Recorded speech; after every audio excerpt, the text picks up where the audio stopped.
Unfortunately, none of us will be going out to see live music anytime soon. That is the reality of the world we now live in. I thought it would be nice to check in with some of the music makers from around New England to see how they're spending their time. First up, Sasha Alcott of When Particles Collide, at home in Maine. We had a bit of a chat. Enjoy. Your face. It's nice to see your face too. Oh, What's happening? well, right now I'm at my in-laws, and I just finished doing some painting of windows. Yeah, so I'm really just Projects never stop.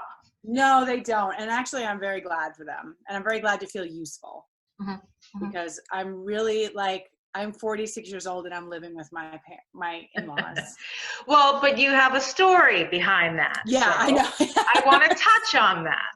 Okay. So Sasha Alcott, co-founder and half of the rock duo When Particles Collide. There's some science in there. Maybe we'll touch on that before we're done. Okay. You are one of the few bands right now who can actually rehearse together and play together and stream together. Yes. I'm sure there's some love and I don't want to say hate in that because that's not where we are, but loaded questions. Questions. You've been touring together. You're spending all your time together, which is great. You get to play a lot, but how does it go? How does it work? So it's really interesting. I thought that Chris and I would be super prepared for this. Like, no problem spending all this time, no problem, because we do it. And we do that in we spend all our time in this van, this tiny space together. But it turns out that when we're interacting with other people all the time and traveling and meeting people and seeing people, that is the thing that I think helps us temper frustrations or irritation, and having that all go away, well, then the little things seem a lot more annoying. And I think I think about week 3 we started to really get annoyed with each other, super annoyed, and in that way where you don't even realize you're pissing the other person off. You're just doing something and that person is like, oh my God, I feel like you've been oppressing me with this behavior, whatever it is, for ever. Everything's magnified. It's when we're living like this. Yes, exactly. I was talking to somebody, I was having one of these kinds of meetings with a woman who is helping me set up an account for retirement stuff. And I needed a canceled check. And I was like, hey, where are our checkbook? Do you know? And eventually he found a checkbook in our old van, which is not been running for however many months, in the glove compartment. And I was like, I can't believe it's in the glove compartment of the van that's been just sitting here for 6 months. And he took that as me saying, you're an irresponsible, foolish individual. I have no faith in your ability to make any adult decisions. Also heightened. Our feelings are heightened. I was like, sorry. No, I just thought it was funny that we our ding dongs and left that in there. Yeah. So anyway, just things like that. But I think since we had over a month, I feel like we've gotten into a new groove with each other. And it's we've got a new thing. If I got the dates right, you pretty much called it on touring about March 13th. That's right. Actually, that was our last show was March 12th, and we canceled our show on the 13th, and we canceled our show on the 14th. And where were you then? You were in the middle of the country? We were. So we were, we played our show in Kent, Ohio on that Thursday, March 12th. And then the next day we were supposed to be in Pittsburgh. And I literally called it that day. And it was a really hard time because the venues weren't canceling and the other bands weren't canceling. But we had played that show on that Thursday, and I was like, this just doesn't feel right. It's so hard not to hug people, and so we just came home, and we were supposed to go back out on April 10th, I think it was, or 11th. I guess it was the 11th. And we just didn't, because everything's canceled, as it should be, Right. And everything's been so fluid that when we were talking about postponing things in March, thinking I've followed this, the Rumble was something that would be happening right now. I knew in March that wasn't going to be able to happen for a number of reasons, just because the responsibility of other people's health and people have different levels of fear and frustration, and nobody really knew what was happening then. So we've moved it to July, tail end of July, most of August. Who knows? I know. Who really knows? And that's the thing. I reached out to a friend of mine he's also in a duo, and they tour full time like us. And I reached out to him maybe like a week and a half ago, and I was like, "Are you trying to book fall? Like, because now you have to kind of book 4 to 6 months ahead." And I was like, "Are you?" And he was like, "I tried a little bit, but then you feel like a jerk because these poor venues, they don't know." They don't know if they're going to be open. They don't know if they're going to be able to weather this storm. So it feels very rude to just be like, hey, like, assuming you get all the money you need from SBA and that's a question.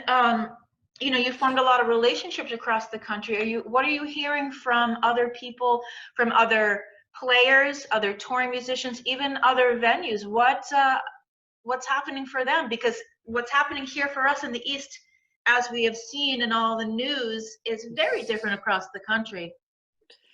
It is. I think, though, that the people who generally are involved in indie rock or independent music, however you think about it, are very conscientious generally. And so I think most of the venue owners, I've talked to a handful probably, to reach out about canceled shows and things like that, and then just to check in with them. They're just hopeful, but they're not making any commitments to anything.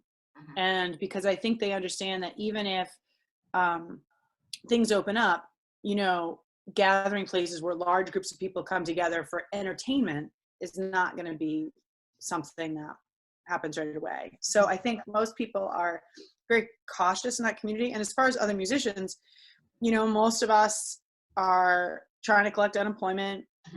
Some people applied for SBA loans. We applied for a little one because we are an LLC, but I think that depends kind of on, and the things are changing. At first it was like you could only use it for payroll and things like that, and we don't have employees. We're just a partnership. So right.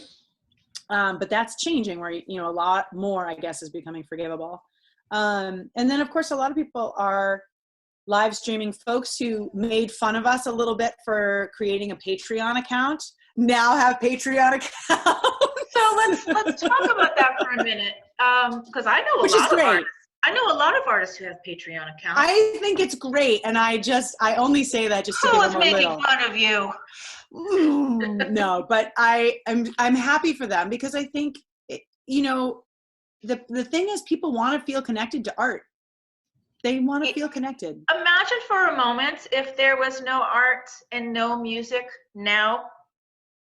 People would be farther along in their insanity. They would be literally eating Scrabble tiles. Yeah. They'd be like, I can't play another game of Scrabble. Yeah. It's absolutely incredible. Yeah. So has this period this is a new phase for When Particles Collide. Are you feeling inspired? Is this providing some sort of muse for you? Is the worry sort of not quite balanced out yet? Where are you guys? Well, for a while, I think we were feeling frustrated because we did see the opportunity to like write new music, create new things, create music videos, like delve into creativity. But we are staying with Chris's parents, so it's not really our space. Yeah. And so there is, I think part of our stress or our inability to actualize on some of the creativity we wanted to, was based on not feeling like we have our own space. So we've been working on this cabin in the woods that we're trying to get wired up for electricity. We're trying to get internet so that we can at least have a space where we can, be creative sort of whenever we want to. Because there's the like, well, let's eat dinner together, and then after dinner let's, so it doesn't, like, normally if it were just Chris and I, right after dinner we would go and start making music or working on a video or whatever, so that's kind of where we're at right now. So we're in this even more limbo where we're trying to get this space taken care of, trying to spend our emergency funds judiciously, and also just trying to forgive ourselves for not being super productive. But we have been keeping to a pretty regular schedule of live casting, and I think that has helped us immensely. Just because we're continuing to play together. And then we decided to do this all covers show on Saturday, May 23rd. And we just had people request covers by like Venmoing or PayPaling us like literally any amount so that anybody could participate basically. And so I've been learning a lot of covers the past like 4 or 5 days. And that's been like, it's really nice to have the structure. I think that that's the hard part is you can give yourself your own structure, like, let's get this video done by this date. But when you don't really have to, it's sort of like blah, blah, blah. So because time is doesn't matter. It's like, right, you can have breakfast for dinner. Yeah. Doesn't matter. No. And I, realize how, you have to, or we rather have to set some kind of schedule so that we can, because, you feel better when you get things done. But also to be very forgiving of ourselves when we don't. Absolutely. I know that the question is probably, do you try to go back to work? I know that you stepped away from your academic career gladly. And gladly, very happily. I know it was very freeing for you. What are you thinking about? What are you thinking about? Are you thinking it's probably extremely difficult now because nobody's meeting and assembling in person. So how does that? What are you thinking about? So far, I have one tutoring student. Actually, that is roundabout because of the Rumble. So you can add that to the many connections that happen. Very nice. Very nice. And I also just contacted some teachers who, are still doing distance learning. And I'm like, hey, if you have a student who needs, or a family who wants a chemistry tutor, here's my resume. So I'm trying to put that out there a little bit, because that's the thing that I could do. And it wouldn't mean giving up music or like, taking on a full-time job or something. I've also applied to become a field worker at an organic farm, because that would be seasonal. And something, because what I'm really worried about is if I really go in full on looking for a corporate or education corporate career or job, well then what am I going to do in 6 months or a year when we're able to tour again? Like, bye, So I'm kind of looking at seasonal type work, although I did apply for one job that would be like a full-time, it's in education but not classroom teaching. So I'm still looking. I'm like poking around at what I'd ideally love to do is help write like assessments or curriculum for online education, because that would be like project based. But I think me and every other chemistry teacher in the world wants to do that right now. Like, can I tap into your science mind for a minute? Yes. What are your thoughts about what's happening with COVID-19? I mean, do you feel like people are respecting science in a different way? Do you feel like there's still that sinister, it doesn't exist? What are your thoughts on what you're seeing? Well, I have a lot of feelings. Obviously, there's so much going on. There's so many different kinds of reactions. But I have to say, on the positive, I'm very glad that, like here in Maine, there's a physician who's sort of heading up the Maine response to COVID-19, and he's giving briefings regularly, and people are really responding to them. So I think for a lot of people, being able to listen to experts has been a real relief, especially in a lot of our political climate.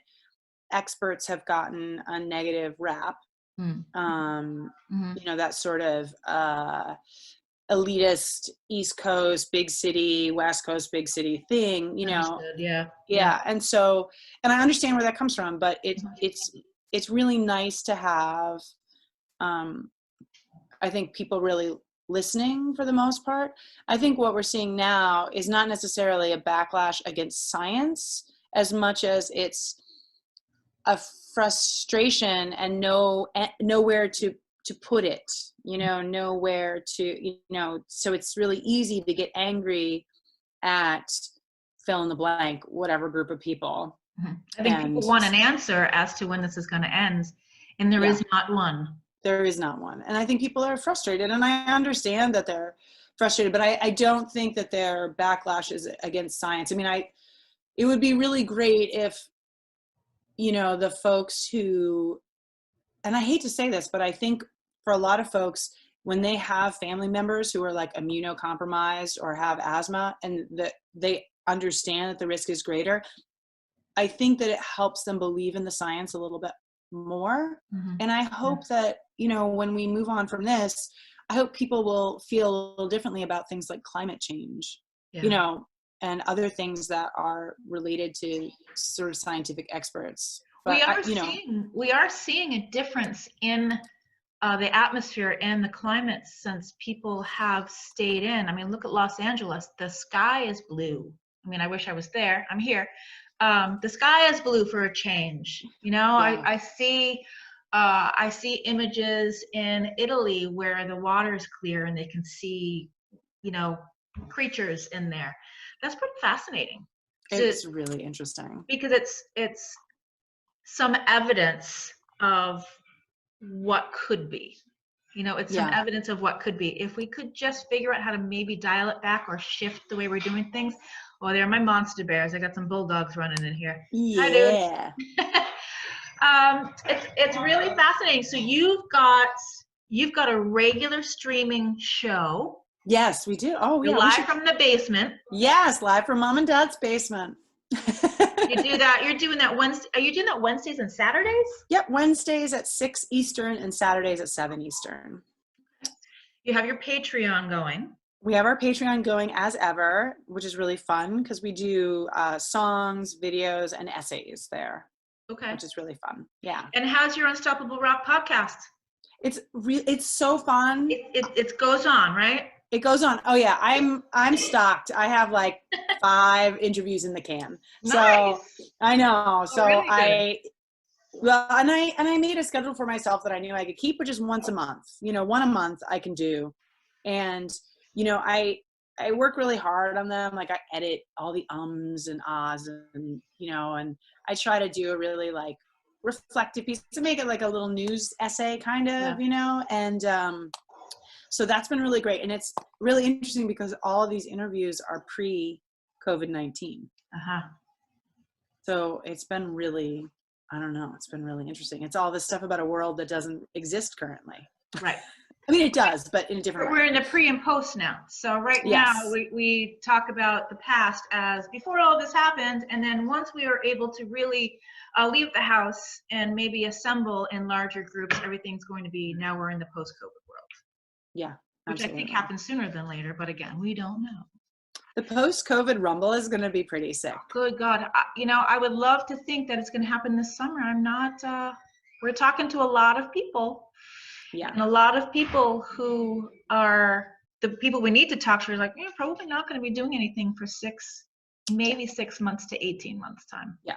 That's kind of what I figured. But, but it, you know, it's just, you know, I had somebody reach out to me confirming a show in late August and I was like, okay, I'll confirm. Yeah.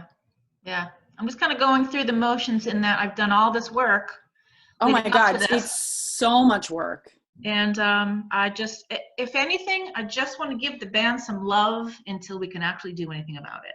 Yeah, absolutely. And I think people are open, you know, what's interesting is people are sort of open to hearing about new bands or having bands sort of self-promote in a way that they maybe weren't before, you know, like people are just a little more, I don't know.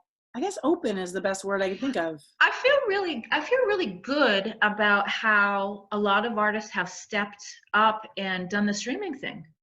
It's, And well, yeah. Go ahead. Sorry. and a lot of bands and artists are much more comfortable asking for money. Yeah. Yeah. Why And because, not? the thing is, there are a lot of people struggling and there are a lot of people not struggling. Mm-hmm. Mm-hmm. Yeah. Like there are a lot of people who have an extra $20, Yeah. they're, $10. They really do.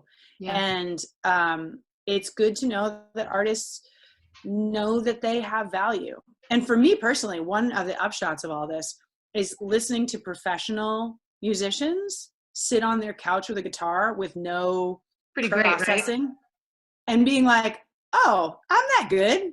You know what I mean? Like it's a weird confidence Like the booster where Wizard you're of like, Oz, the curtain has been Kurt, moved. yes. And I love it because, you know, it just shows you what talent looks like in its sort of raw form.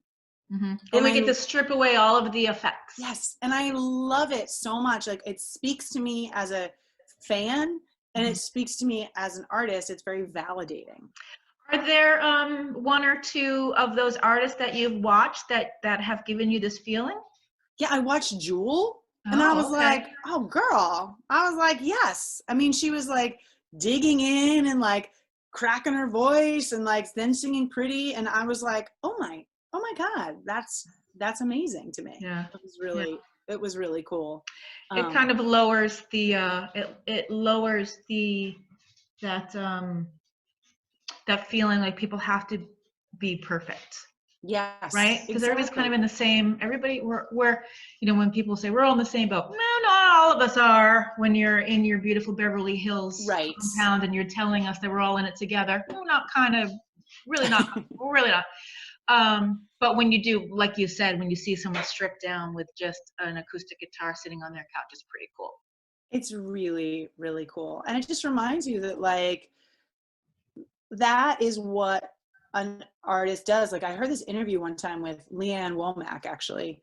And she was just talking about, well, the important thing, if you're going to be a musician, if you're going to be a songwriter, is you have to like being alone in a room with the guitar or alone in a room with the piano. You got to enjoy that because that's so much of what it is. And so it's really cool to see all these musicians sort of in their little home studios or in their spot. And like, that's what it looks like what it looks like to all of the rest of us. Yeah. The process, right? When you write that song, it's like going all the way back to the beginning of that song. And I also like hearing a song differently. Yes. Right? I mean, when you hear a big rock song and you've got all the accoutrements, right? And then you get somebody who strips it down, so you get to hear it differently. You may even hear the lyrics differently. Oh, absolutely. Yeah. No, I think it's really awesome. And I'm enjoying that aspect of this whole thing immensely. It's really cool. And you do both. You do a lot of acoustic stuff. The two of you in When Particles Collide. Do you have a preference? That's such a good question. And I would say it depends on the day. Like, and it depends on where, like if we're in I'll think about the last couple of shows of this last tour. We played this show in Lexington, Kentucky, where we have a group of fans who are like the best, and we played at a club and we can be really loud. There's no problem with being really loud. And it's packed and people are singing along and they're screaming the lyrics. And it's like, oh my God, it's like, what a feeling. It's like the most amazing feeling to have a room full of people enjoy, like you're giving them joy. Like I can't think of anything better. Yeah. But then, when was it? It was, I guess in February, we were also in Lexington, but we did an acoustic house show. And that was magical in a totally different way, where people were sitting, there were these rows of seated folks, like sort of hanging on every moment and, getting kind of emotional at certain times. And like, that's beautiful too. So I don't have a preference, but I think that doing both, like playing acoustic has helped us be better rock musicians. Mm-hmm. And being rock musicians, I think, helps us have a more dynamics, like when we do acoustic. So I think that they really help each other. I know it does. I've spoken to other like sort of full-timers or aspirational full-timers.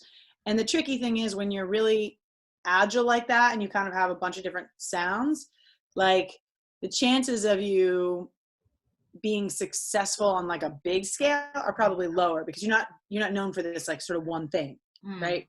You're sort of different things to different people. And so, but you're probably more able to like put together a week of shows where you can eat and pay your rent, you know, like you're flexing different muscles. So I mean, I love it. Makes you stronger, right? Yeah. Oh yeah. No, I like it. I'm for it. But it's the kind of band that we are, which is like, just kind of like just doing it, you know, we're just like, we're like little workhorses, you know, and you're like, hey, go over to that field. We're like, all right. They're like, go over to that field. We're like, okay. You can do that. You know, you're at a point in your career as a band where you're pretty fearless from what I've been able to see. You're pretty fearless. You're like, we're just going for it. And well, fuck off. Yeah. It's gotten a lot. These last 3 years have been like an amazing growth experience. It's like being in graduate school, you know, where you're just like, okay, I'm in it. I guess we're going to do this. So it's been, you know, it's been really good. And I think that, you know, you asked me before about this time and like what it's meant for creativity and whatnot. And I think one thing is it's made me realize how much I really do love this life that we have. You know, for sure, because we both are like, ooh, we can't wait to get back to it. I know, right? You must miss it. Do you have, you know, do you get really antsy? What do you do when you get antsy? Oh my God. So when I get antsy, it's really good that there are chores to do. Yeah. So in Maine, we had this big snow like 2 weeks ago and a bunch of trees came down. So we had to like, all these trees, we didn't have power for days. So all these trees are down everywhere. So like, we're chainsawing, we're hauling wood, we're like, you know, so I think I try to do something sort of physical labor so that like I feel like I accomplished something. And the live casts help immensely. And what do you use? Are you using phones? Are you set up with a rig? What are you using? So we have a soundboard and we're sending the stereo mix out to a Zoom recorder. Okay. Yeah, and then we're sending the audio. So it's sort of like the out from the board goes to the Zoom, which is basically our A to D, our analog to digital converter. And that goes via USB right into the computer. Oh, nice. And then we're using a little Canon, I don't know, camera. And we're sending same like USB, sending that into the computer as well. And then I think we're using, is it OBS or OSB? I can't remember. But OBS. Paul Gallo, everybody. Hello, Paul. So the video and audio stays in sync because you're sending it through the OBS, right? That's right. Yeah. And I think we've got the same sample rate on both, which is important. Because that's normally where the latency comes in, right? If it's not matched. If it's not matched, sometimes it's like the audio and the visual don't line up. Yeah. And the latency, I think, more has to do with the internet part. With the upload speeds of your data. Yeah, and in this case where you're just sending voice through Zoom, you're fine, right? It doesn't have to take a lot of information to keep up, right? It's not going to drop packets or anything like that. Yeah, I think there's Zoom, it's like a different technology. And our live casts are pretty okay. The video sometimes lags a little bit, but I think that's our internet. Internet in Maine is not that great. So I want to thank you for checking in with me. I think it's great. I want to do more of these things with as many people as we can. You have something scheduled for tomorrow. Stay the Fuck Home Fest. Yes, Stay the Fuck Home Fest too. Yeah. A friend of mine from Trenton, New Jersey was like, hey, Sasha, I'm playing this thing. Why don't you get in touch with this band who's putting this together? And I was like, okay. So yeah, tomorrow starting at 5 p.m. If you search Stay the F *** CK Home Fest There's a group on Facebook, and the live cast, all the live casts are going to be done to that group. Okay. So each artist is going to broadcast to that group starting at 5 p.m. tomorrow, the 24th of April, Eastern time. And then I think there are like 7 or 8 acts. So it'll be nice because it'll be a chance for people to see variety, which is, you know, I think when you're used to going to a rock show and seeing like 3 or 4 bands, it's nice to sort of have that variety again, a curated show, if you will. Well, it's really been really a pleasure to see the band spread your wings and do the things that you really want to do.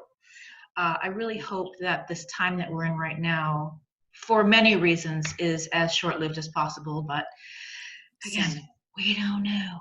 We don't know. But you know, one positive of the Rumble being moved is, you know, I might be home for it to be to help out. So just keep me in mind if you need somebody. I will.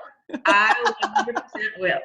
Well, thank you for everything. I wish you both so well. I hope that we're all in the same bag in terms of just, you know, irritating each other. That's par for the course. Absolutely. I wish you patience and love, and when that fails, dogs. Yeah. Well, we've got a full house of them, so they definitely help take the edge off. Good.